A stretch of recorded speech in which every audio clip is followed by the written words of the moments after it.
প্রিয় দর্শক, শুরু করছি আমাদের আয়োজন ইস্পানী মির্জাপুর শুভরাত্রি, power by BSB Cambrian school and college. দর্শক, আজকে আমাদের যে আয়োজন, সেই আয়োজনের যে শিরোনাম সেটা ঠিক করেছি, সাম্য মানবাধিকারের বাংলাদেশ নিয়ে আমরা কথা বলবো। এবং এই বিষয়ে কথা বলবার জন্য আমাদের সাথে উপস্থিত আছেন বাংলাদেশ জাতীয়তাবাদী দল বিএনপির সম্মানিত সাংগঠনিক সম্পাদক শামা ওবায়দ রয়েছেন আমাদের সাথে। একই সাথে রয়েছেন অত্যন্ত শ্রদ্ধেয় একজন শিক্ষক, 21শে পদকপ্রাপ্ত বিশিষ্ট শিক্ষাবিদ ও বাংলাদেশ বুদ্ধিস্ট ফেডারেশনের প্রধান উপদেষ্টা অধ্যাপক ডক্টর সুকুমার বড়ুয়া রয়েছেন আমাদের সাথে।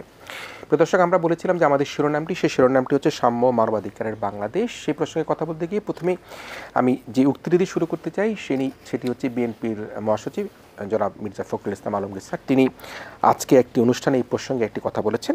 তবে একটু জানিয়ে রাখি, যেটি আমাদের প্রত্যেকেরই জানা আছে যে গত 5ই আগস্ট ছাত্র জনতার বিক্ষোভের মুখে শেখ হাসিনা সরকারের পতন ঘটে এবং সেই পতন ঘটবার পর নোবেল বিজয়ী প্রফেসর ডক্টর ইউনূস তিনি অন্তর্বর্তীকালীন সরকারের প্রধান উপদেষ্টা হিসেবে দায়িত্বভার গ্রহণ করেন। অন্যান্য উপদেষ্টারাও তাদের শপথ গ্রহণ করেছেন এবং দৈনন্দিন যে কার্যক্রম সেটিও শুরু হয়েছে। যেটি আমরা দেখতে পেয়েছি সেটি হচ্ছে যে ছাত্র জনতার যে প্রত্যাশা আকাঙ্ক্ষা, সেটি হচ্ছে রাষ্ট্র সংস্কার তথা রাষ্ট্র মেরামতের যে কাজ, সেই কাজটি করা, এবং সেটি শুরু হয়েছে। এবং সেটি কখন শেষ হবে, কখন নির্বাচন হবে, সেই প্রসঙ্গে কিন্তু আমরা আসবো। তবে আমি আগে জানিয়েছি যে জনাব মির্জা ফখরুল ইসলাম আলমগীর আজ জাতীয়তাবাদী স্বেচ্ছাসেবক দলের প্রতিষ্ঠাবার্ষিকী বলেছেন, একটি গণতান্ত্রিক নতুন বাংলাদেশ সাম্য মানবাধিকারের দেশ গঠনের প্রতিশ্রুতি তিনি আজকে ব্যক্ত করেছেন। আমি মির শামা ওবায়দ আপনাকে দিয়ে আলোচনাটা শুরু করতে চাই। মির্জা ফখরুল ইসলাম আলমগীর তিনি অনেক কষ্ট, অনেক ধৈর্য, অনেক কিছুর পরে কিন্তু তিনি এখনও পর্যন্ত তার যে জনগণের প্রতি যে ভালোবাসা, সব কিছু কিন্তু তিনি ব্যক্ত করছেন এবং সে কারণে তিনি বলছেন যে একটি সাম্য মানবাধিকারের বাংলাদেশ তিনি প্রত্যাশা করছেন। আলোচনাটা যদি আপনাকে শুরু করতে চাই 5ই আগস্টের পরবর্তী এবং আমাদের প্রত্যাশা দিয়ে যদি আপনি শুরু করেন, এবং আমরা যে আমাদের বৈষম্য বিরোধী আন্দোলনে যেসব শিক্ষার্থীরা, সাধারণ জনগণ মারা গিয়েছে, তাদের প্রতি শ্রদ্ধা জানিয়ে আপনার বক্তব্য শুরু করবেন। ধন্যবাদ আপনাকে কিরণ ভাই, আমার সহ আলোচক, আমাদের সকলের শ্রদ্ধেয়, এবং আমার সাথে আরেকজন আপনাদের এখানে আছেন, এবং এটিএন বাংলার সকলকে শুভেচ্ছা জানাচ্ছি। আজকে এটিএন বাংলায় তো এর আগেও এসেছি আপনার টক শোতে, কিন্তু আজকে যে প্রেক্ষাপটে আমরা বসে আছি, বা যে প্রেক্ষাপটে বাংলাদেশের যেই প্রেক্ষাপটে আমরা আজকে এখানে এসেছি, সেটা একেবারেই একটা ভিন্ন প্রেক্ষাপট। আমি অবশ্যই আমাদের ছাত্র জনতা, আমাদের ছোট ভাই বোনরা যারা এই সংগ্রামটা চালিয়ে যাচ্ছিল 1.5 মাস ধরে, এবং এতগুলো ছেলেমেয়ের রক্ত ঝরেছে, এতগুলো প্রাণকে মানে পাখির মতো গুলি করে হত্যা করা হয়েছে, আবু সাইদ, মুগ্ধ থেকে শুরু করে যারা অসংখ্য, যারা এখনও কাতরাচ্ছে, অনেকেই কিন্তু ঢাকা মেডিকেলে যদি যান, আপনি বিভিন্ন হাসপাতালে যদি যান, বিভিন্ন জেলা সদরের হাসপাতালে যদি যান, আপনি দেখবেন যে এখনও কিন্তু আমাদের ছোট ভাই বোনরা কিন্তু অনেকে, এবং সাধারণ জনগণ একাধিক গুলি খেয়ে তারা কিন্তু হসপিটালে আছে, এবং আনফর্চুনেটলি মৃত্যু সংবাদ এখনও আসতেছে, কারণ এরা অনেকেই কিন্তু ক্রিটিক্যাল অবস্থায় আছে। তো আমি যারা এই মানে এখন যেখানেই চাই সবাই বলে নতুন বাংলাদেশ, তো নতুন বাংলাদেশ যদি আমরা বলি, তাহলে নতুন বাংলাদেশটি মানে আনতে যারা সাহায্য করেছে, তাদের যারা মৃত্যুবরণ করেছে, যারা শহীদ হয়েছে, তাদের সকলে আত্মার মাগফিরাত আমি কামনা করছি, তাদেরকে স্মরণ করছি, তাদের পরিবারদেরকে স্মরণ করছি, এবং তাদের পরিবারের, বিশেষ করে তাদের বাবা মা, যে আমি মনে করব তারা রত্নগর্ভা, এবং তারা একটা অত্যন্ত সাহসী বাবা মা, যে ছেলে মেয়েদেরকে প্রথম কথা এই একটা ফ্যাসিবাদী সরকারের বন্দুকের সামনে তারা কিন্তু সাহসের সাথে মোকাবেলা করতে দিয়েছে, এবং তারা করেছে, এবং পরে তো দেখলাম বাবা মারাও নেমেছে। তো সুতরাং ওদের সবাইকে আমি স্মরণ করছি, যারা হসপিটালে আছে তারা যাতে শীঘ্রই ভালো হয়ে তাদের পরিবারের কাছে ফিরে এবং তাদের স্ব শিক্ষা প্রতিষ্ঠানে তারা যোগদান করতে পারে, পড়াশোনা শুরু করতে পারে, সেটাও আমি মানে আশা করি। এবং অনেক চা দোকানদার, রিক্সাওয়ালা, ঠেলাগাড়িওয়ালা, এরকম বহু আমাদের ভাইরা কিন্তু পুলিশের গুলি খেয়েছে, আহত হয়েছে, মার খেয়েছে, তাদের প্রতিও আমার সহানুভূতি রইল। আজকে বাংলাদেশ জাতীয়তাবাদী দলের মহাসচিব যেটা বলেছেন, আক্ষরিক অর্থেই এবং সব রকমভাবেই বাংলাদেশ জাতীয়তাবাদী দল এটা লালন করে, পালন করে। এই জন্যই 17 বছর ধরে কিন্তু আমরা এই যুদ্ধটা করে আসছি, বলে আসছি যে মানবাধিকার লঙ্ঘিত হচ্ছে, বলে আসছি যে গুম হচ্ছে, বলে আসছি যে বিচার বহির্ভূত হত্যাকাণ্ড হচ্ছে, রিমান্ডের নামে টর্চার হচ্ছে। এই যে একটা আয়নাঘর আমরা দেখেছি আমাদের আপনাদের মিডিয়ার সুবাদে আপনাদের বরাত দিয়ে, কিন্তু আমরা তো শুনেছি যে এরকম আয়নাঘর আরও বহু আছে। র্যাবের প্রত্যেকটা সদর দপ্তরে এরকম আয়না ঘর আছে বলে আমরা শুনেছি। এবং কি বিভীষিকাময় গল্পগুলো এখন মনে হয় যে এগুলো বই থেকে তুলে আনা কিছু গল্প, মানে এটা যে একটা বাস্তব মানুষজন এভাবে তারা মানে অতিবাহিত করেছে দিনের পর দিন, বছর পর বছর, এটা কিন্তু এখন এই সত্যগুলো বেরিয়ে আসছে। তো সুতরাং আমরা সাম্যের বাংলাদেশ দেখতে চাই, যেটা আমাদের খুব পরিষ্কারভাবে দেশনেত্রী বেগম খালেদা জিয়া ওনার ছোট্ট ভিডিও বার্তায় বলেছিলেন, কিন্তু ভালোবাসার কথা, ধৈর্যের কথা, শান্তির কথা। প্রতিহিংসার রাজনীতি বিএনপি করে না, প্রতিহিংসার রাজনীতি বিএনপি বিশ্বাস করে না।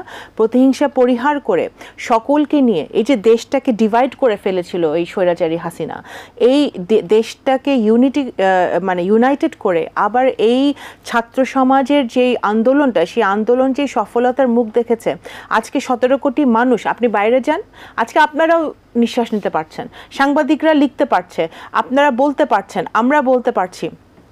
ফেসবুকে স্ট্যাটাস দেওয়ার কারণে কাউকে ধরে আপনার জেলে দেওয়া, মানে ডিবিতে নেওয়া হচ্ছে না, তাদেরকে মামলা খেতে হচ্ছে না। এই যে একটা নিশ্চিন্তের একটা জায়গায় আমরা এসেছি, সেটার জন্য অবশ্যই ছাত্র সমাজকে এবং আপামর জনতাকে আমরা ধন্যবাদ জানাই। এবং বাংলাদেশ জাতীয়তাবাদী দলের যে স্যাক্রিফাইস, এটাকেও কিন্তু ছোট করে দেখা যাবে না। বাংলাদেশ জাতীয়তাবাদী দলের বহু নেতাকর্মী কিন্তু হত্যা হয়েছে, এই পুলিশের গুলিতেই হত্যা হয়েছে। এই গণতন্ত্রের জন্য সংগ্রাম করতে গিয়ে, ভোটাধিকারের জন্য সংগ্রাম করতে গিয়ে, আইনের শাসনের জন্য সংগ্রাম করতে গিয়ে তারা শহীদ হয়েছে। গত 5-6 বছরে আমাদের বহু নেতাকর্মী আমরা হারিয়েছি। ছাত্রদল, যুবদল, স্বেচ্ছাসেবক দল থেকে শুরু করে গুম যারা আছে, তাদের পরিবাররা আয়না ঘরে গিয়ে দাঁড়িয়েছিল ছবি নিয়ে, যে আমার ছেলেটা, আমার বাবাটা বের হয় নাকি। তো সুতরাং এই জিনিস বাংলাদেশ জাতীয়তাবাদী দলের এর নেতাকর্মীদেরও এবং আমাদের বিভিন্ন পর্যায়ের যারা ফলোয়ার আছে, তাদেরও বহু স্যাক্রিফাইস আছে। এবং স্যাক্রিফাইস যেটা করেছেন আমার দেশনেত্রী বেগম খালেদা জিয়া, এই বয়সে উনি 3বার প্রধানমন্ত্রী ছিলেন, তারপরে ওনার উপর অত্যাচার করা হয়েছে, ওনাকে মিথ্যা মামলা দেওয়া হয়েছে। আমাদের ভারপ্রাপ্ত চেয়ারম্যান জনাব তারেক রহমানের নামেও একাধিক মিথ্যা মামলা দেওয়া হয়েছে, রংলি তাকে কনভিক্ট করা হয়েছে। এই যে টপ থেকে শুরু করে একেবারে তৃণমূল পর্যন্ত আমাদের নেতাকর্মীদের যে নির্যাতন, তাদের যে কষ্ট, এই সকল কষ্টের ফসল কিন্তু আজকে আমরা এখানে বসে আছি। এই প্রেক্ষাপটে একটু যুক্ত করতে চাই, আমরা মায়ের ডাক যারা দেখেছি যে গুম হওয়া মানুষগুলোকে ফিরে পাওয়ার জন্য তারা দেখেছি আয়নাঘরের সামনে দাঁড়িয়েছিল, কিন্তু আমরা 2-1জনকে শুধু ফিরে পাওয়া ছাড়া বাকিদেরকে কিন্তু এখনো ফিরে পাওয়ার কোনো আমরা দেখতে পাচ্ছি না কোনো কিছু। আপনার কাছে মনে হয় এই যারা এই গুম হয়েছে, গুমের শিকারও এখনো মায়ের ডাক, যে মা ডাকছে, সে ডাকে কি তারা সাড়া দিতে পারবে নাকি না? তাদের কি অবস্থায় বর্তমান যে অন্তর্বর্তীকালীন সরকার, তারা কি তাদেরকে উদ্ধারের জন্য কোনো পরিকল্পনা? দেখুন, আমরা তো আশা করি যে প্রত্যেকটি জীবন ফিরে আসুক, এবং আমরা কিন্তু যখন জাতিসংঘের সাথে কথা বলেছে বা বিএনপি, তখন কিন্তু আমরা পরিষ্কারভাবে শুধু এই গত 1.5 মাসের মৃত্যু না, মানবাধিকার লঙ্ঘন না, 2009 থেকে 2024 সাল পর্যন্ত, মানে আওয়ামী লীগের শাসনামলে, এই স্বৈরাচারী শাসনামলে যতগুলো খুন হয়েছে, গুম হয়েছে, প্রত্যেকটার বিচার করতে হবে, কমিশন গঠন করতে হবে, এবং জাতিসংঘের অধীনে একটি নিরপেক্ষ বিচার কিন্তু আমরা দাবি করেছি। এবং সেটার প্রত্যেকটা গুমের, আমাদের যেই গুম হোক না কেন, হ্যাঁ, আমাদের এই মায়ের ডাক অর্গানাইজেশন যারা আছে, তাদের ছেলেমেয়েরা, অনেকে ব্যবসায়ী গুম হয়েছে, বহু লোক গুম হয়েছে যারা শুধু তাদের মত প্রকাশের কারণে। এদেরকে ফেরত অবশ্যই একটা ইনভেস্টিগেশন হওয়া দরকার। এবং আমরা মনে করি যে এই যে ইন্টারিম গভর্নমেন্ট হয়েছে ডক্টর ইউনূসের নেতৃত্বে, আমরা মনে করি যে ওনারা পজিটিভ, কারণ ওনারাও জাতিসংঘের সাথে কথা বলেছে, ওনারাও একটা আন্তর্জাতিক মানের একটা তদন্ত চান, এবং ওনারা যদি সহযোগিতা করেন এবং স্বচ্ছভাবে, ট্রান্সপারেন্টভাবে, তাহলে আমরা মনে করি যে প্রত্যেকটার তদন্ত হয়ে প্রত্যেকটার মানে সুরাহা হবে, আমরা জানতে পারবো যে এই লোকগুলো কোথায় আছে, কিভাবে আছে, কোন জায়গায় আছে, বা কারা তাদেরকে ধরেছে। এবং সেগুলো এটা অত্যন্ত জরুরি একটা ক্লোজার দরকার, পরিবারের একটা ক্লোজার দরকার, যে পরিবার জানতে হবে যে আমার স্বামী, আমার বাবা, আমার ছেলে, আমার ভাই কোথায় আছে। তো সুতরাং ওই জায়গা থেকে অবশ্যই আমরা তো বলে আসছি বহু বছর ধরে, প্রত্যেকটি মানবাধিকার সংস্থা বলে আসছে, হাসিনা সরকার কখন ডিনায়ের মধ্যে ছিল। তো আজকে যেহেতু এই যারা চেতনা বিক্রি করতো, তারা সব পালিয়েছে, চেতনা যারা প্রতিদিন বিক্রি করে খেত, কারণ ওইটাই তাদের পলিটিক্স ছিল, যে 75, 71, 75, 71, 75। এছাড়া আপনি দুর্নীতির কথা বলবেন, 75-এ চলে যাবে। আপনি আইনের শাসনের কথা বলবেন, 75-এ চলে যাবে। আপনি ব্যাংকিং সেক্টরের খাতের কথা বলবেন, 75-এ চলে যাবে। এই যে এগুলো যে আমরা পার করে এসছি, এটার তো এই রাজনীতি, এই যে আবু সাইদরা, এই যে আমাদের দুইটা ভাই উপদেষ্টা হয়েছে, এরা কিন্তু ওই রাজনীতি খায় না।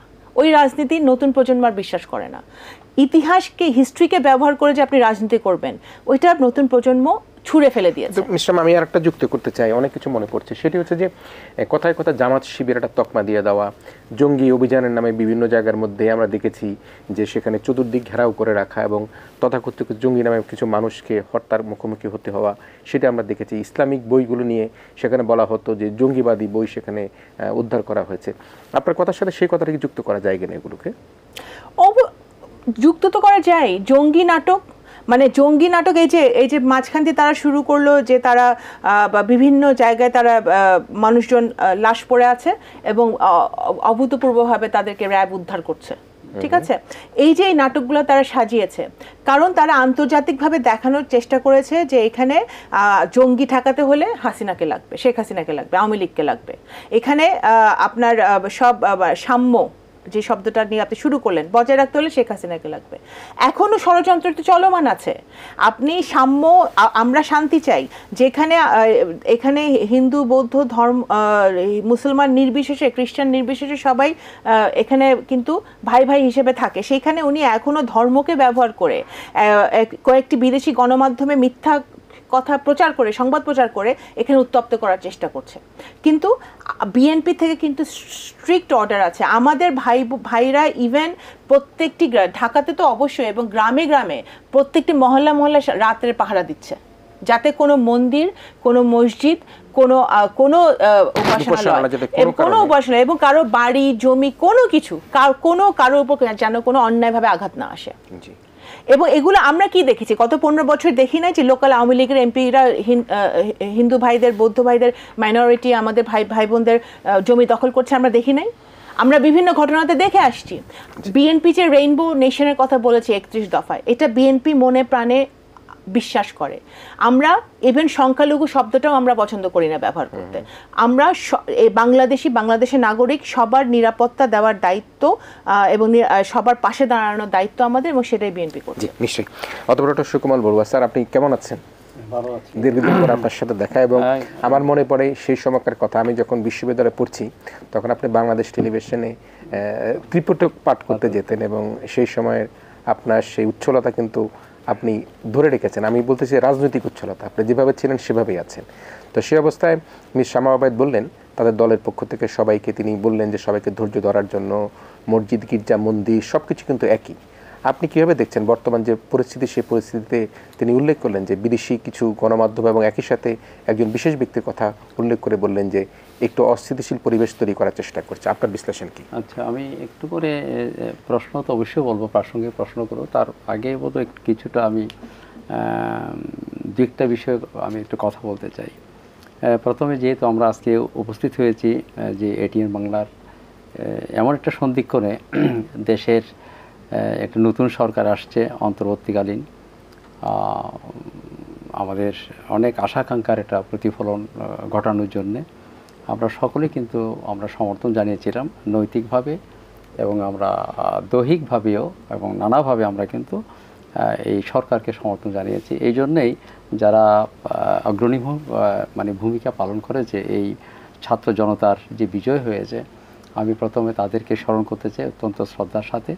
কারণ এই ছাত্র জনতা না হলে দীর্ঘদিনের যে আমাদের লালিত স্বপ্ন এবং মানুষের কান্না, মানুষের ভিতরে যে হৃদয়ের যে বেদনা, আজকে হয়তো জানালাটা কিন্তু আমাদের উন্মুক্ত হতো না। এই জন্য আমি ছাত্র জনতার বিজয়কে আমি শ্রদ্ধার সাথে স্মরণ করি, এবং পাশাপাশি শহীদদের প্রতি আমি খুব গভীর শ্রদ্ধা নিবেদন করি, যারা শহীদ হয়েছেন, যারা আমাদের কাছ থেকে বিদায় নিয়েছেন আজকের এই স্বপ্নের বাংলাদেশ তৈরি করার জন্যে, এবং আমাদের এই জানালা খোলার জন্যে, উন্মুক্ত করে দেওয়ার জন্য, নতুন বাতাস আমরা যাতে বাতায়ন আমরা পেতে পারি সেই রকম। আর আহতদের প্রতি আমি সমবেদনা জ্ঞাপন করি, এখনও যারা চিকিৎসাধীন আছেন এবং নানা হসপিটালের মধ্যে আছেন এবং গৃহে যারা আছেন তাদের প্রতি। আমার মনে হয় একটি জিনিস আমাকে প্রথম চিন্তা করতে হবে এই জন্যে, আজকে যেহেতু বিষয়টা কিন্তু সাম্য এবং মানবাধিকার, এর যদি ধরি আমি যেহেতু আমি একটা আদর্শকে ধারণ করি, আমি এটিএন বাংলার মাধ্যমে আজকে দেশ বিদেশের যারা শ্রোতা দর্শক যারা আছেন আমাদের জাতি ধর্ম বর্ণ নির্বিশেষে সকলের উদ্দেশ্যে একটি কথা বলতে চাই যে যিনি জাতীয়তাবাদের যিনি জনক প্রেসিডেন্ট শহীদ জিয়াউর রহমান সাহেব, আমি তো একজন শিক্ষক, আমি তখন ছাত্র ছিলাম। তিনি রাজনৈতিক কোনো কর্মী ছিলেন না এবং প্রশিক্ষণও তিনি গ্রহণ করেননি। তিনি দীর্ঘদিন কিন্তু দেশের বাইরে ছিলেন, সেনা চাউনিতে তিনি সেখানে ছিলেন, তার কর্মজীবন সেখানে পরিচালনা করেছেন। এই দেশের মুক্ত আবহাওয়া থেকে জনগণের সঙ্গে সম্পৃক্ততা থেকে তিনি অনেক দূরে ছিলেন। তো হঠাৎ করে আসার পরে স্বাধীনের পরে স্বাধীনতার মধ্যে তার যে একটা ভূমিকা, কোনো প্রশিক্ষণ নেয়নি। আমি আবারও শ্রদ্ধার সাথে স্মরণ করি তাকে। তিনি আসার পরে কি বললেন? প্রথম এই দেশের মাটি মানুষকে সম্মান দেওয়ার জন্য, গৌরব দেওয়ার জন্য, সকলকে আশ্বস্ত করার জন্য একটি বাক্য তিনি উচ্চারণ করেছিলেন, সেটা হচ্ছে জাতীয়তাবাদ। অর্থাৎ এই ভূখণ্ডকে কখনো খণ্ডিত করা যাবে না। এই ভূখণ্ডের সকল মাটি মানুষ সকলের অধিকার এক, অভিন্ন। এই দৃষ্টিভঙ্গিতে সকলের সম্মান গৌরব জাতীয়তাবাদ প্রথম তিনি তৈরি করে, মানে সেখানে সেদিন তিনি তৈরি করে গেছেন। দ্বিতীয়ত তিনি আজকে আমি যেটা বলছি, আজকে যে আমাদের ওবায়েদ আসছেন এখানে, আমাদের অত্যন্ত আমাদের দলের একজন পরীক্ষিত কর্মী, তিনি অনেক কথা বলছেন, এখানে উচ্চারণ করেছেন। আমাদের দেশনেত্রী বেগম খালেদা জিয়া স্মরণ করি, এই জন্য বলছি যেহেতু আমি আদর্শকে ধারণ করি। দীর্ঘদিন অন্তরীণ থাকার পরে, গৃহবন্দী থাকার পরে দেখেন তিনি 18তেই কিন্তু কথা বলেছিলেন, তার বাগরুদ্ধ হয়েছিলেন, তিনি কোনো কথা বলতে পারেননি। সেদিন আসার পরে দেখেন কীরকম তার ভিতরে চেতনা, কীরকম তার হৃদয় বৃত্তির অনুভব উপলব্ধি আমরা সেদিন দেখেছি। এত কষ্ট পাওয়ার পরেও, এত নিপীড়ন যন্ত্রণা পাওয়ার পরেও, গৃহবন্দী থাকার পরেও, মৃত্যুর শেষ অবস্থায় যাওয়ার পরেও তিনি যখন মুখে কথা বললেন, সেদিন আমরা দেখলাম ভালোবাসার বাংলাদেশ। অসাধারণ কথা বলছেন সেদিন। অর্থাৎ শহীদ জিয়া মানে বলতে যাচ্ছে কি, জাতীয়তাবাদী বাংলাদেশ। বাংলাদেশের সকল মানুষকে আমি এক এবং অভিন্ন দৃষ্টিতে দেখি, যে প্রান্তে থাকুক না কেন, এই দেশে যারা বসবাস করবে, ভৌগোলিক সীমারেখায় যারা বসবাস করবে, সবাই এক এবং অভিন্ন। একটা সম্প্রীতি, একটা মেলবন্ধন, একটা হৃদয়ের মধ্যে বন্ধন তৈরি করেছেন তিনি। এটাকে করেছেন কি, ভালোবাসা বাংলাদেশ বলছেন আমাদের দেশনেত্রী বেগম খালেদা জিয়া। এবং তারপরেই কিন্তু আমরা ভাষণ শুনলাম যে লন্ডন থেকে তরুণ আমাদের যিনি একটি চেয়ারম্যান মহোদয় জনাব তারেক রহমান, তিনি বলছেন শান্তি ও সম্প্রীতির বাংলাদেশ। এত কিছু সহ্য করার পরেও লন্ডনে আছেন তিনি, এত যন্ত্রণার মধ্যে তিনি এই দেশ ত্যাগ করেছেন, তিনি তাকে কীভাবে নিপীড়িত করা হয়েছে। এর মধ্য থেকে কিন্তু হৃদয় থেকে উৎসারিত হচ্ছে কি বাণী? শান্তি ও সম্প্রীতির বাণী। তাহলে এই দল এটা ধারণ করে বলেই কিন্তু শহীদ জিয়া থেকে আরম্ভ করে যারা বলছেন কথাগুলো, তার প্রজন্ম, তার উত্তরসূরি যারা আছে, তারা বলছেন বলে সেই কথাটা বলছে শান্তি ও সম্প্রীতি বাংলাদেশ। এটা হচ্ছে আমাদের একটি চেয়ারম্যানের বাণী।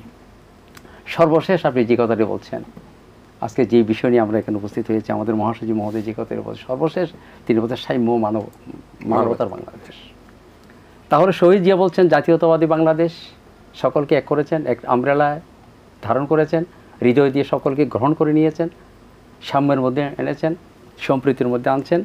এবং বেগম জিয়া ভালোবাসার বাংলাদেশ বলছেন, সকলের মধ্যে ভালোবাসা তৈরি হোক, আমার ভালোবাসার প্রীতিবন্ধন আবদ্ধ হই।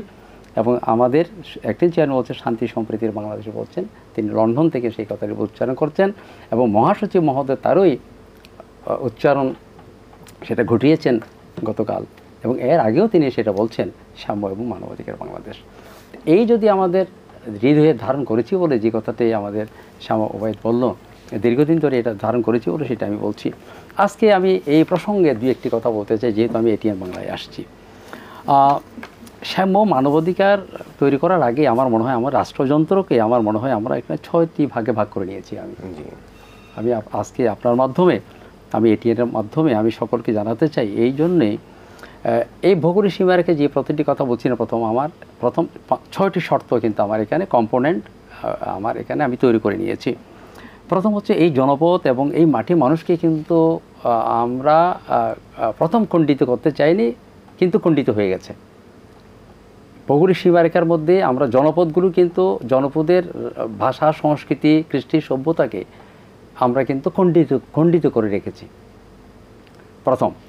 দ্বিতীয়ত আমরা জাতিসত্তা এবং জাতির চেতনাকে কিন্তু জাতিসত্তা, জাতিতত্ত্ব কিন্তু আমরা ভাগ করে রেখেছি।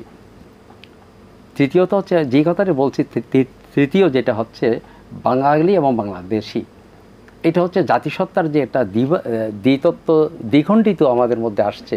এই মাটিকে ভাগ করে ফেলছি আমরা, কিন্তু আমাদের পরিচয়কে কিন্তু আমরা ভাগ করে রেখেছি। সাম্য এবং এই যে সাম্যের কথা বলছেন, মানবাধিকারের কথা বলছেন, মানবতা এখানে তো লঙ্ঘিত হয়ে যাচ্ছে। কারণ আমরা যদি আমার মাটিকে যদি আমি ভাগ করে ফেলি, আমার জনপদকে রাঙ্গামাটি, খাগড়াছড়ি, বান্দরবান এইসব জনপদে যারা বসবাস করে তাদেরকে যদি ভাগ করে ফেলি, এক জায়গায় রাখি, আদিবাসীদেরকে যদি এক জায়গায় রাখি, এই ভৌগোলিক সীমারেখায় যদি বসবাস করার পরেও তাদেরকে যদি সেই সম্মানের চোখে না দেখি, তাহলে তো খণ্ডিত হয়ে যায়, সাম্য তো আর থাকে না। সাম্য থাকে না, তাদের ন্যায্যতা থাকে না, অধিকার থাকে না, সব কিছু খণ্ডিত হয়ে যায়। এই জন্যই তিনটে গেল। চারটা হলো 1971 কী ছিল, আমাদের স্বাধীনতা একটা চেতনা ছিল, একত্রিত হওয়ার চেতনা ছিল। সেদিন কি আমরা যুদ্ধের মধ্যে বলছি সে হিন্দু, সে বৌদ্ধ, কে খ্রিস্টান, সে মুক্তিযুদ্ধ করতে পারবে না, একই ছাউনিতে থাকতে পারবে না, একই আশ্রয়ে থাকতে পারবে না, সেরকম আমরা কিন্তু সেটা দেখিনি। রক্তের স্রোত থেকে আরম্ভ করে, চেতনার স্রোত থেকে আরম্ভ করে, হৃদয়ের স্রোত থেকে আরম্ভ করে, দ্রোহ স্রোত থেকে আরম্ভ করে, অভিযাত্রার স্রোত থেকে আরম্ভ সব কিছু আমরা একসঙ্গে করেছি। 4, একত্রিতকরণ করেছি, কিন্তু এক করেছিলাম আমরা, কিন্তু এক এবং অভিন্ন করেছিলাম। সেখানে কোনো ধরনের ভেদাভেদ ছিল না, কোনো ধরনের বৈষম্য ছিল না, সেটাই সাম্যের একটা পরিচয় ছিল। 5 হচ্ছে মুক্তিযুদ্ধ কি এখনও এই 1971 পরে কিন্তু আমরা মুক্তিযুদ্ধের যে কথা বলি, বারবার বলছি, কিন্তু যারা বলছে যে আমাদের আওয়ামী লীগ সরকার এবং তারা রাষ্ট্র পরিচালনা করেছেন, প্রথম তারা আসছেন, এই রাষ্ট্রের শাসক হয়েছেন, তারা এই দেশকে তারা শাসন করেছেন, তারা কি ভেবেছে মুক্তিযুদ্ধের সঠিক ইতিহাসকে তৈরি করার জন্য? সেটা কিন্তু বিভক্তি হয়ে গেছে। এই ইতিহাসটা কিন্তু এখন বিভক্তির টানা পর্যায়ে কিন্তু চলে গেছে, সেখানে খণ্ডিত হয়ে গেছে।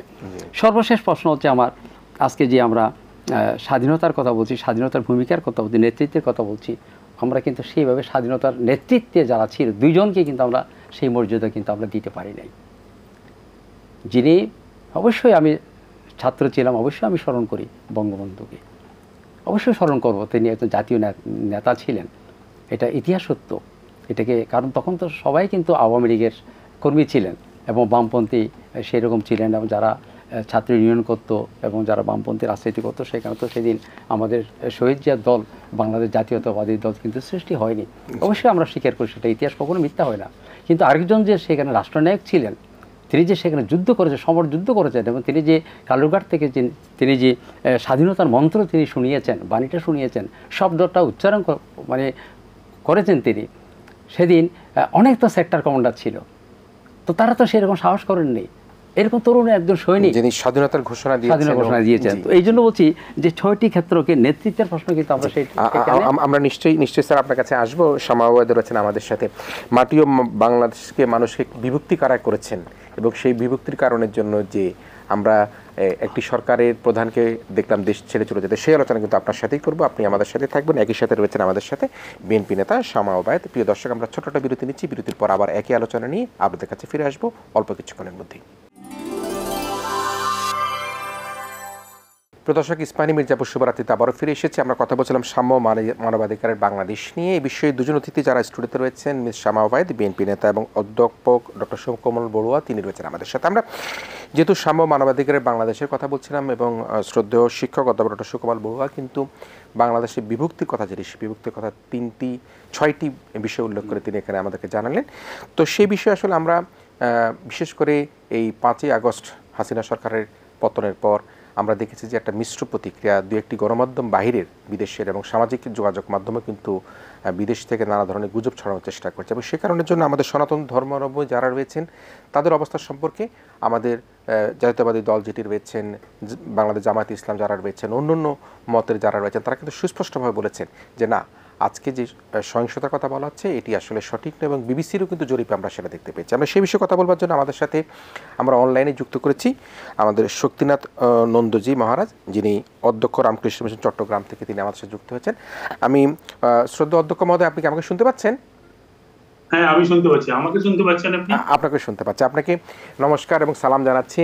আমরা একটু জানতে চাচ্ছি যে আমরা একটু জানতে চাচ্ছি আমরা নিশ্চয়ই আপনি শুনেছেন, আমরা বলতে চাচ্ছিলাম যে সাম্য মানবাধিকারের বাংলাদেশ এবং সনাতন ধর্মাবলম্বী যারা রয়েছেন তাদের প্রতি যে হিংসা প্রতিহিংসার যে কথাগুলো ছড়ানো হয়েছে, আমরা দেখছি বিবিসির যে ভেরিফাইড, সেখানে তারা বলেছেন যে এর মধ্যে রাজনৈতিক যে বিষয়গুলোকে সেগুলোকেই কিন্তু এই সনাতনী ধর্মাবলম্বী মানুষের উপর দিয়ে ভিডিও চিত্র তৈরি করে তাকে প্রচার করা হচ্ছে। আপনি চট্টগ্রামের বর্তমান অবস্থা কিভাবে দেখতে পাচ্ছেন? আমাদের সনাতন ধর্মাবলম্বী ভাই বোনেরা কেমন আছে?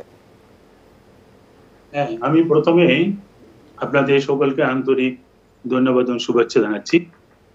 আমাদের এখানে গতকালকে এই জাতীয়বাদী দলের স্থায়ী কমিটির সদস্য শ্রদ্ধেয় আমির খুসরো মহোদয় এবং চট্টগ্রামে বিশিষ্ট নেতৃবৃন্দ এসেছিলেন। তখন এই প্রসঙ্গগুলি উঠেছিল।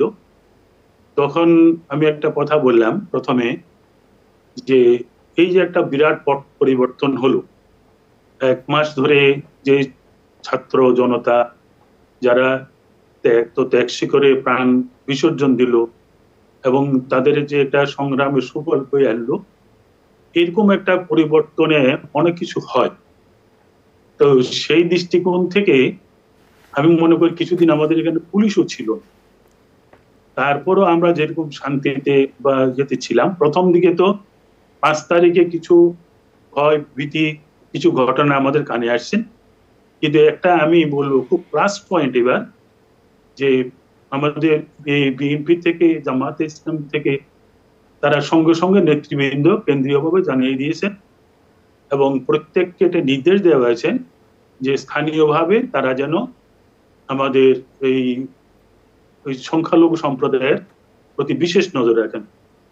এবং 5 তারিখে আমাদের পাড়া প্রতিবেশী থেকে আরম্ভ করে বিএনপির লোকজন জামাতে তারা আমাদের খোঁজখবর করলো এবং তারা 14 তারিখ পর্যন্ত রাত্রিবেলা পাহারা দিয়েছে আমাদের ছিল। তা আমি বললাম যে আমাদের চট্টগ্রামে তো সাম্প্রদায়িক সম্প্রীতিটা একটু ভালোই থাকে, আর বিশেষ করে আমাদের রামকৃষ্ণ মিশন, আমরা যেহেতু আন্তর্জাতিক সেবামূলক একটা ধর্মীয় প্রতিষ্ঠান, আমাদের সকলের সঙ্গে সম্প্রীতি আছে। তো সেদিক থেকে চট্টগ্রামে তেমন কিছু হয়েছে আমাদের ইয়েতে নাই। তবে সাতকানিয়ার কাছে একটা চেয়ারম্যানের বাড়ি, তাপস দত্ত, সেটা তো তিনি চেয়ারম্যান হিসেবে ধরি এবং তাপস দত্ত বলি, আরো 2-1টা ঘটনা মানে কি উনি আওয়ামী লীগ থেকে নির্বাচিত চেয়ারম্যান ছিলেন? হ্যাঁ, ওই বাজালিয়া ইউনিয়ন বলে এটা। আচ্ছা, বাজালিয়া ইউনিয়ন তাপস দত্ত, উনি ওই এলাকার চেয়ারম্যান। উনি বলতে ওইখানকার আওয়ামী লীগের কোন নেতৃস্থানীয় ব্যক্তিও হবেন। যাই হোক, কিন্তু চট্টগ্রামে সেরকম কিছু এই সব জায়গাতে আমরা দেখেছি সকলেই মানে সজাগ ছিলেন, পাহারায় ছিলেন, বিশেষ করে রাজনৈতিক নেতৃবৃন্দ। তার ফলে এখানে কারণ হচ্ছে এইগুলি সময়গুলিতে আপনার বহু সুদূর সন্ধানী লোক থাকে যারা চায় যে দেবগণে বিশৃঙ্খলা হলে লুটপাট করবে, কিছু এগুলো। আমি বললাম যে এগুলির কোনো জাত নাই, ধর্ম নাই, কোনো দল নাই, এরা হচ্ছে সুযোগ সন্ধানী। সেদিক থেকে আমরা মনে করি চট্টগ্রামে আমাদের অনেক এই পর্যন্ত খুব ভালোই আমরা কেটেছি, শান্তিতে আছি। হ্যাঁ, প্রথম দিকে আমরা একটু আতঙ্কগ্রস্তই বলুন, চিন্তিত বলুন, কখন কি হয়, কিন্তু এইভাবে যখন সকলে আসলো গেল, সকলের থেকে হলো, এখন আর সেই ভাবগুলি আমাদের ভিতর মনের ভিতর খুব একটা নাই। অধ্যক্ষ মহোদয়, আমি একটা ছোট্ট বিষয় জেনে আপনাকে আমরা আর সময় নিব না আপনার কাছ থেকে। আপনি যেটি বলছিলেন যে একটি বিচ্ছিন্ন ঘটনার কথা বলেছেন, তিনি আওয়ামী লীগ রাজনীতির সাথে জড়িত ছিলেন, সে কারণে তার হয়তো বা কোনো কারণে তার কোনো ক্ষতি হতে পারে। আপনি কি মনে করেন যে এই আজকে তো 18-19 তারিখ হয়ে গেল, আপনি কি মনে করেন যে এই যে সময়টা যেটা পার করে এসছেন 5 তারিখ থেকে 14 তারিখ এবং আজ পর্যন্ত যারা পাহারা দিয়েছে সেই পাহারাও কিন্তু এখন আর দরকার হচ্ছে না, আপনি কি চট্টগ্রামে এই যে সম্প্রীতি, সেই সম্প্রীতি কি বজায় থাকবে বলে আপনি আশা করছেন? হ্যাঁ, আমি তো এই কয়েকদিনের ভিতরে মানুষের ভিতরে যেরকম আমাদের সঙ্গে আশিস আন্তরিক কোলাকুলি ভাব রয়েছে, এটা পূর্বে এতটা আমরা অনুভব করিনি। সত্যি খুব আমার ভালো লাগছে। বিশেষ করে আমি ওনাদেরকে বলছি যে এই যে যুব সম্প্রদায়ের ভিতরে একটা ত্যাগ, একটা সংগ্রাম, একটা ভবিষ্যতের একটা পরিকল্পনা নিয়ে তারা আসছে, আমাদের উচিত তাদেরকে একটু সহযোগিতা করা এবং তাদেরকে সেই কাজ করার সুযোগ করে দেওয়া। এবং আমাদের এই যুবকদের যে স্পিরিট, এটা যদি ঠিকভাবে পরিচালিত হয়, এটা আমাদের দেশের জন্য, সকলের জন্য মঙ্গল। কারণ এদের মন এখন উদার, এদের ভিতরে কোন রকম স্বার্থপরতা এই ধরনের গুলি এখনো তাদের ভিতরে ঢুকে নাই। এখন আমরা দেখলাম যখন এখানে পুলিশ কাজ করছে না, ট্রাফিকের কাজ করছে, রাস্তা পরিষ্কার করছে, এই যে আমাদের যুবক ভাই বোনেরা, ছাত্র ভাই বোনেরা এই যে দেশের জন্য এগিয়ে আসছে, দেশপ্রেম তাদের, এটা আমি অত্যন্ত শ্রদ্ধার সঙ্গে স্মরণ করি। এবং যারা আমাদের এই সংগ্রাম করতে গিয়ে মারা গেলেন তাদেরও আত্মার শান্তি কামনা করি। যারা আহত হয়েছেন তাদের আমরা রোগ মুক্তি কামনা করি। এবং যারা ত্যাগ তিতিক্ষা করে একটা পরিবর্তন নিয়ে আসছেন, এটা যেন সুস্থ, সুন্দর, সফল, সকলের জন্য আনন্দ এবং শান্তির পরিবেশ নিয়ে আসে, যাতে আমাদের দেশটা এগিয়ে যেতে পারে। আমি অধ্যক্ষ মহোদয় আপনাকে ধন্যবাদ জানাবো এই কারণের জন্য। আপনি বলছেন যে বিএনপি এবং জামাতের নেতৃবৃন্দ চট্টগ্রামে আপনাদের সেই ধর্মীয় যে জায়গায়, সেই জায়গায় আপনারা গিয়েছেন, রামকৃষ্ণ মিশনে গিয়েছেন, এবং সেখানে সম্প্রীতি যে বাংলাদেশের কথা বলা হচ্ছে, হিন্দু, বৌদ্ধ, খ্রিস্টান, মুসলমান সবাই মিলে আপনারা একতলায় একলয়, আপনারা কিন্তু প্রতিদিনই আপনাদের প্রতিদিনের কার্যক্রম আপনারা পরিচালনা করছেন। এই জন্য জি জি, এবং আপনাকে অত্যন্ত ধন্যবাদ জানাই আপনি রাত জেগে আমাদের সাথে যুক্ত হবার জন্য। অসংখ্য ধন্যবাদ। আপনি ভালো থাকবেন, এবং আপনি যে সম্প্রীতির বন্ধনের কথা বলেছেন সেজন্য আপনার কাছে আমরা কৃতজ্ঞতা জানাচ্ছি যে আপনি সেখানে থাকবেন। সবাইকে আপনি ভালো থাকবেন। আমাদের রামকৃষ্ণ মিশন হচ্ছে সর্বধর্ম সমন্বয়। জি, আমাদের কাজ করব কোন জাতি, ধর্ম, বর্ণনের জন্য না, আমাদের এটা হচ্ছে মানে service to man is service to god. Right. এই আইডিওলজি নিয়ে মানুষের সেবা যদি আমরা ঈশ্বরের বোধে করি, তার ভিতরে সে প্রেম ভালোবাসা থাকে, তার দ্বারাই আমার হাইয়েস্ট হবে সবকিছু। আপনাকে অনেক ধন্যবাদ। আপনি ভালো থাকবেন নিশ্চয়ই। আবার কখন আপনার সাথে কথা হবে। ভালো থাকবেন। আমি মিশা মাহবাব শুনছিলেন, এবং আমরা যে মিশ্র প্রতিক্রিয়াগুলো শুনতে পেয়েছিলাম, এবং তিনি কিন্তু স্পষ্টভাবে বললেন চট্টগ্রামে সাতকানিয়া একটা বিচ্ছিন্ন ঘটনা ঘটেছে, এবং যে ঘটনার সঙ্গে যার প্রতি হয়তো বা কোনো সংশয়তা হয়েছে, তিনি আওয়ামী লীগের রাজনীতি করতেন, ইউনিয়ন চেয়ারম্যান ছিলেন। এখন যে বিষয়টি তিনি বললেন যে বিএনপি এবং জামাত মিলে কিন্তু সেখানে পাহারা দিয়েছে। এতদিন আমি যদিও আপনাদের দল, জাতীয়তাবাদী দল বিএনপি, আমি জামাত ইসলাম একটা প্রসঙ্গ আনি, তাদেরকে অভিযুক্ত করা হতো যে যারা নাকি মন্দির ভাঙে। আজকে আমি দেখতে পেলাম যে তিনিও বললেন যে সেই জামাত ইসলামী ছেলেমেয়েরা, মাদ্রাসার ছেলেমেয়েরা কিন্তু সেই মন্দির পাহারা দিয়েছে। তো এই যে সম্প্রীতিটাকে আপনি কীভাবে দেখছেন? অবশ্যই এটা তো অত্যন্ত পজিটিভ একটা লক্ষণ, এবং আমি একেবারেই একমত যে অ্যাকচুয়ালি এটা দলমত নির্বিশেষে ইট ডাজন্ট ম্যাটার কেউ জামাত করছে না, বিএনপি করছে বা অন্য কোনো দল করছে।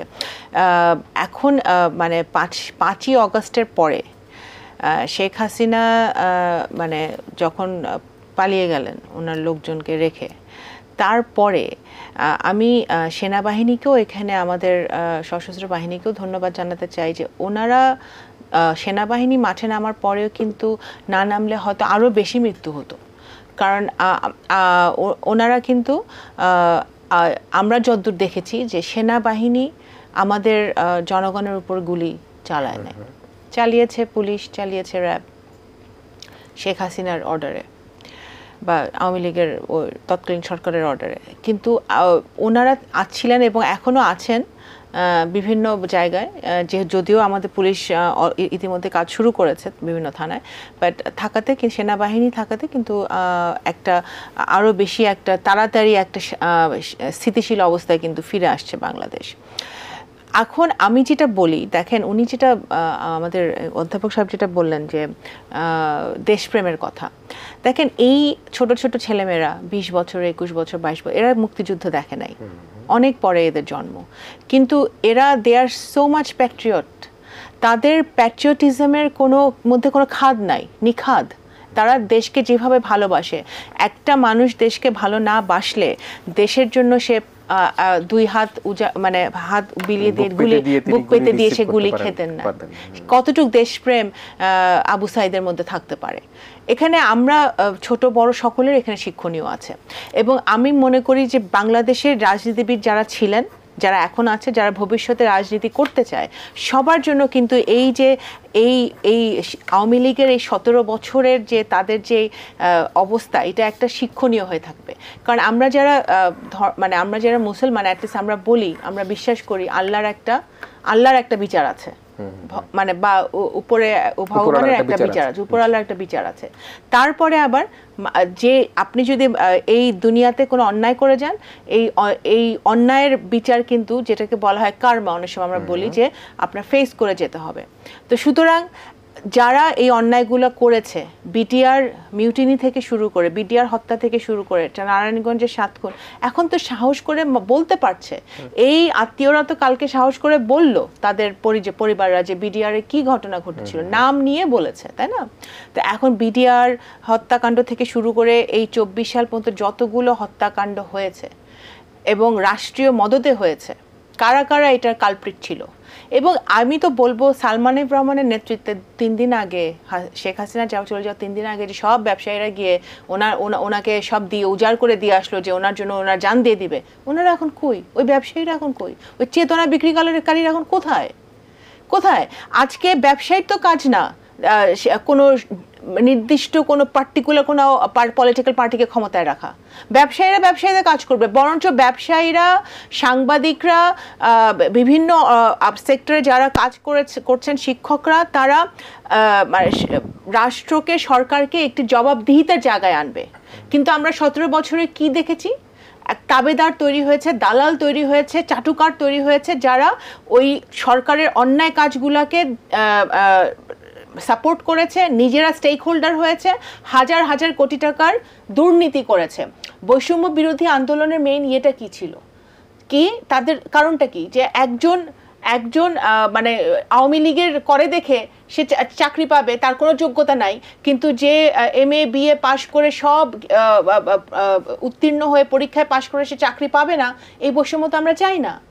একজন না খেয়ে থাকবে, আরেকজন হাজার কোটি টাকার দুর্নীতি করবে, এরকম সমাজ তো আমরা চাই না। যেটা গর্হিত কাজ আওয়ামী লীগ করেছে, যে সমাজ ব্যবস্থাটাকে ধ্বংস করে দিয়েছে, প্রত্যেকটা ইনস্টিটিউশনকে ধ্বংস করেছে। এবং এগুলো দেখুন, রাষ্ট্র মেরামতের কথা আপনি বলেছেন, রাষ্ট্র মেরামত একটা চলমান প্রক্রিয়া, একদিনে রাষ্ট্র মেরামত হয় না।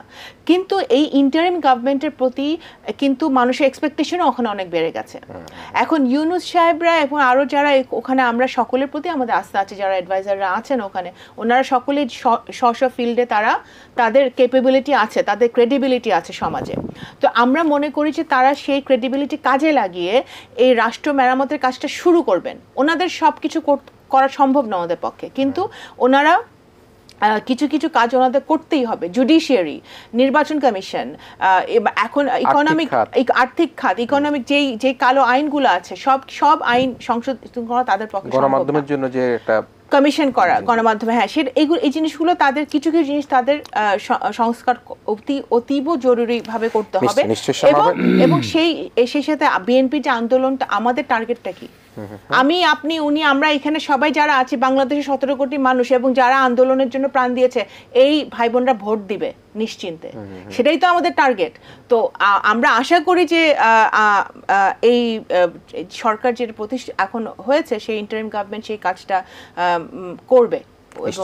আমরা সেটা প্রত্যাশা করি। আমি শ্রদ্ধেয় ডক্টর সুকুমার বড়ুয়া রয়েছেন, আমি একটা দুইটা কথা বলে বিরতিতে যাবো এবং সেই বিষয়ে আপনার সাথে আলোচনা করবো। গতকালকে আপনারা জামাত ইসলামের সাথে একটা আলোচনায় গিয়েছিলেন, সেখানে আমি দেখেছি জামাতের নায়েবে আমির তিনি কিন্তু একটা কথা বলেছেন, এই সম্প্রীতি রক্ষায় এই মত বলে বলছেন যে আমরা একই বাগানের বিভিন্ন ফুল, তিনি উল্লেখ করেছেন। আমরা সবাই বাংলাদেশের গর্বিত নাগরিক, জামাতের যিনি আমির তিনি বলছিলেন, এবং ধর্মের ভিত্তিতে আমরা দেশের কোনো নাগরিকের মধ্যে পার্থক্য করি না, এদেশ আমাদের সবার, তিনি উল্লেখ করেছেন। সেই আলোচনা কিন্তু আপনি করবেন, এবং নিশ্চয়ই যেহেতু গতকালকে আপনি জামাতের আমির সাহেব এবং তাদের সাথে আপনি আলোচনা করেছেন, সেই আলোচনায় ফিরবে। প্রিয় দর্শক, আমরা ছোট্ট একটা বিরতি নিচ্ছি। বিরতির পর আবারও আমাদের প্রিয় অতিথি মিস শামা ওবায়েদ এবং প্রিয় শিক্ষক অধ্যাপক ডক্টর সুকুমার বড়ুয়াকে নিয়ে আমরা একই আয়োজনে ফিরে আসবো। ছোট্ট একটা বিরতি নিচ্ছি।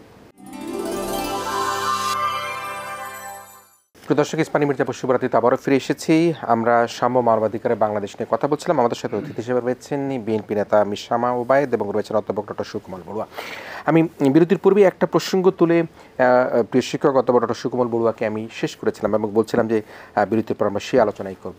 জামায়াত ইসলাম আমিরের সাথে আপনাদের দেখা হয়েছিল এবং আমির মহোদয় যেটি বলেছিলেন সেটি বলেছেন যে আমরা একই বাগানের বিভিন্ন ফুল। আপনি সেদিন সেই আলোচনায় যুক্ত থেকে কি আলোচনা করেছেন, একটু বিশ্লেষণ করবেন কি? আপনাকে ধন্যবাদ। আমরা গত 18 তারিখ, গতকালে আমরা সেখানে গিয়েছিলাম।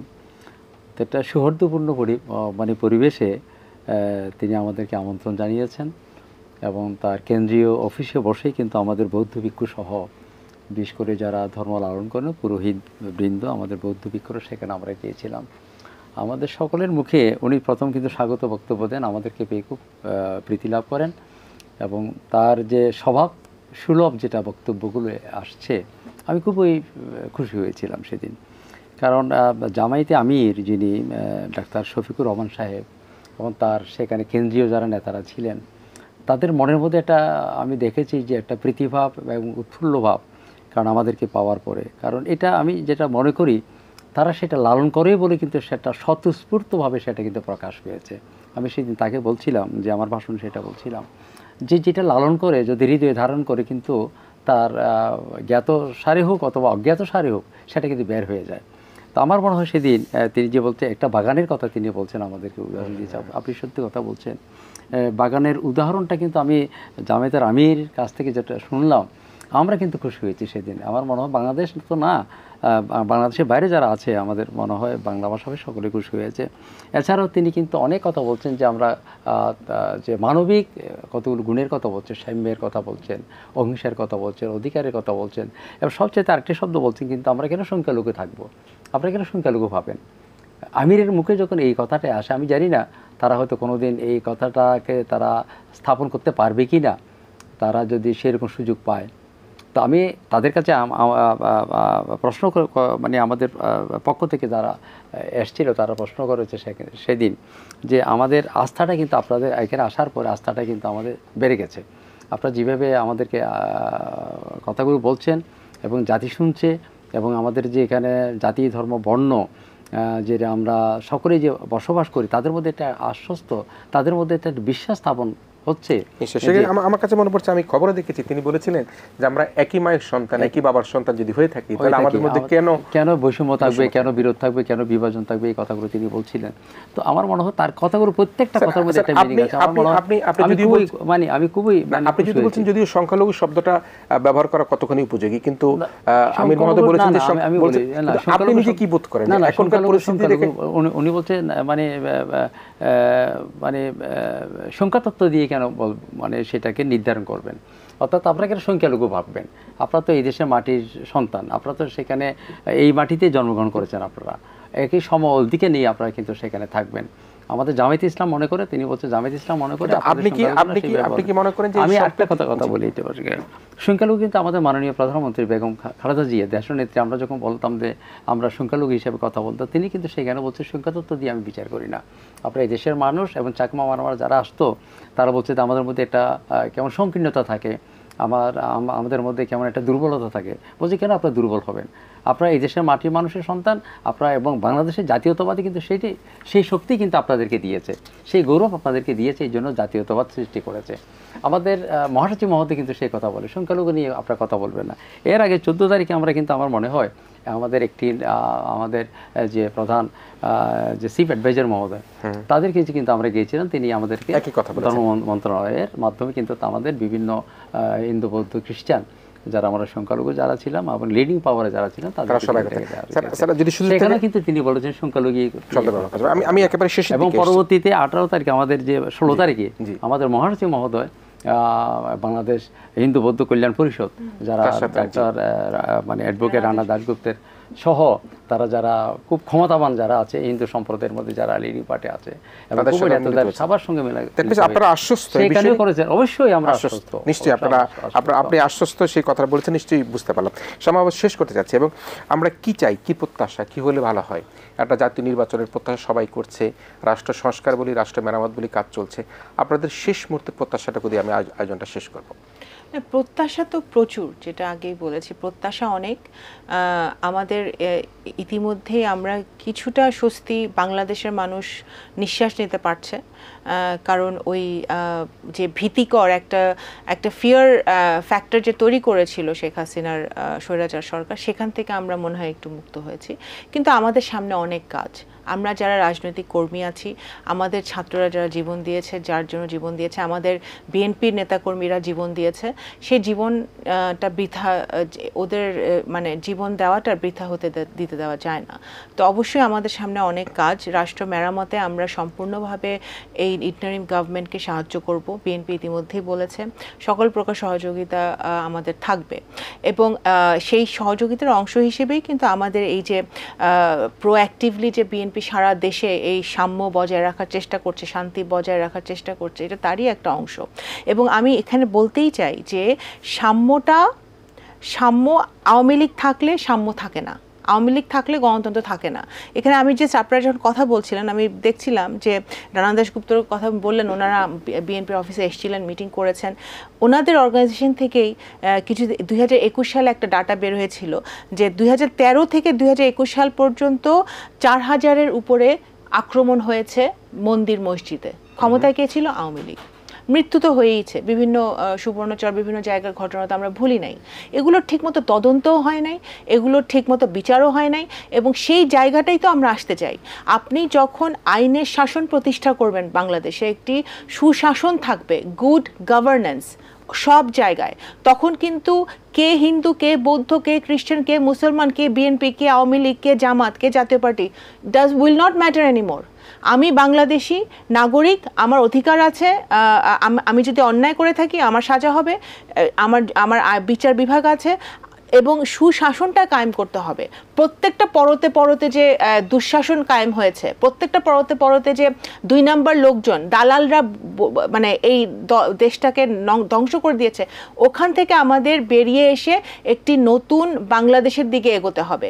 এবং সবাইকে 2টা জিনিস, অ্যাকাউন্টেবিলিটি এবং ট্রান্সপারেন্সি, মানে জবাবদিহিতা এবং আপনার স্বচ্ছতা, এই দুটো জিনিস প্রত্যেকটা সেক্টরের প্রত্যেকটা প্রতিষ্ঠানে যদি আনা যায়, যদি আনতে পারে, তাহলে অবশ্যই আমরা একটি সুন্দর বাংলাদেশ দেখব। আমার মনে হয় যে এই যে শামা ওবায়দ যে কথাটি বললো, আওয়ামী লীগ শাসনের আমলে আমার মনে হয় রামুর ঘটনাটা 2012-তে যেটা হয়েছিল, আমি ঘটনা গেছি, বিশাল ঘটনা হয়েছিল। মানে এটা তো বলার মতো না। এদের সময়ে যেসব, যেমন হয়তো ব্রাহ্মণবাড়িয়ার মধ্যে হয়েছে, পাবনাতে হয়েছে, সাথিয়াতে হয়েছে, যশোরের হয়েছে, বিভিন্ন জায়গার মধ্যে যে মঠ মন্দিরগুলো ধর্মীয় সংখ্যালঘুদের উপর নিপীড়ন হয়েছে, তখন তো আমার মনে হয় এই সরকারই তো ছিল, তাদের এই সরকার ছিল, তারা কিন্তু কোনো প্রতিকার করেননি।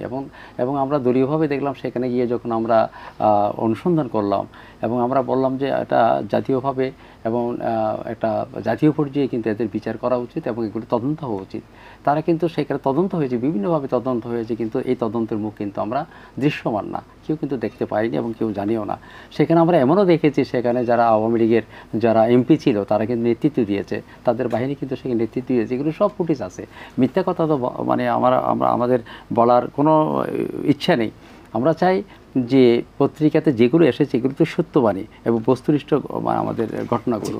তো এই ঘটনাগুলোকে যদি সামনে রেখে আমার মনে হয় যে আওয়ামী লীগের পিরিয়ডের মধ্যে যেসব সংখ্যালঘুরা যেভাবে নির্যাতিত হয়েছে, আমরা যারা ভিন্ন ধর্মের মানুষগুলো যেখানে হয়েছে, এবং বিশেষ করে অর্পিত সম্পত্তি আজকে কোথায়? তারা তো ক্ষমতা এসেছিল, অর্পিত সম্পত্তি তারা এতদিন ক্ষমতায় থাকলো, প্রথম গভর্নমেন্ট ফর্ম করলো, এরপরেও কিন্তু অর্পিত সম্পত্তির জন্য কেন মানুষ এখন হিন্দুরা কাঁদে, এখন আইনটা কিন্তু হলো না। তো এই জন্য আমার মনে হয় আজকে যে কথাটি বলছি আমি একমত যে আমরা এই প্রশ্নবিদ্ধ থাকতে চাই না, এবং আমাদের এই দল বিশেষ করে আমরা মানবাধিকারের কথা এবং আমরা চাই সাম্য এবং অধিকারের কথা সব কিছু বলেই আমার মনে হয় আমরা সেটা ধারণ করতে পারবো। এবং আমার আবারও আমি বলি, জামায়াতের আমি যে কথাটি বলছি আমি তাকে ধন্যবাদ জানাবো এই মুহূর্তে, এই জন্যেই তার মুখ থেকে যে বাণীগুলো আমরা শুনেছি এবং তিনি অভয় দিয়েছেন আমাদেরকে, এবং অভয়ের বাণী সবার কাছ থেকে শুনবো। সাম্য, মৈত্রী, করুণা, মুদিতা, বৌদ্ধ ধর্মের অহিংস নীতি, মানব নীতি, এটা বলছি। সর্বশেষ হচ্ছে greatest happiness for the greatest number of the people. সকলের যাতে সমমর্যাদায় আমরা বসবাস করতে পারি এবং সাম্য অহিংস নীতি যাতে এই রাষ্ট্রের মধ্যে আসে, সেটা আমরা কামনা করি। নিশ্চয়ই প্রিয় দর্শক, আমরা শুনছিলাম প্রফেসর ডক্টর সুকোমল বড়ুয়ার কাছ থেকে তার বক্তব্য, এবং একই সাথে মির শামা ওবায়দ, তিনিও কিন্তু বিএনপির সাংগঠনিক সম্পাদক, নানা বিশ্লেষণে তার মত তুলে ধরলেন। এবং সবার একটি কথা, মাটি মানুষের অধিকার এক অভিন্ন, এবং এই ভালোবাসার বাংলাদেশকে কিন্তু আমরা চাই, এবং সেই প্রত্যাশায় কিন্তু আজকে সকল শ্রেণী পেশার মানুষ একদম তাকিয়ে রয়েছে যে পূর্ব দিগন্তে সূর্য উঠেছে, এবং সেই সূর্য যেটি সেই সূর্যটি আলোকিত করবে সারা বাংলাদেশময়। এই প্রত্যাশা রেখে আমাদের আজকের আয়োজন ইস্পাহানি মির্জাপুর শুভরাত্রি এখানেই শেষ করছি। আমরা সাম্যের বাংলাদেশ চাই, আমরা প্রতিহিংসার বাংলাদেশ নয়, আমরা মানবাধিকারের বাংলাদেশ চাই। দর্শক আপনারা ভালো থাকবেন, সবাই মিলে ভীষণ ভালো থাকবেন।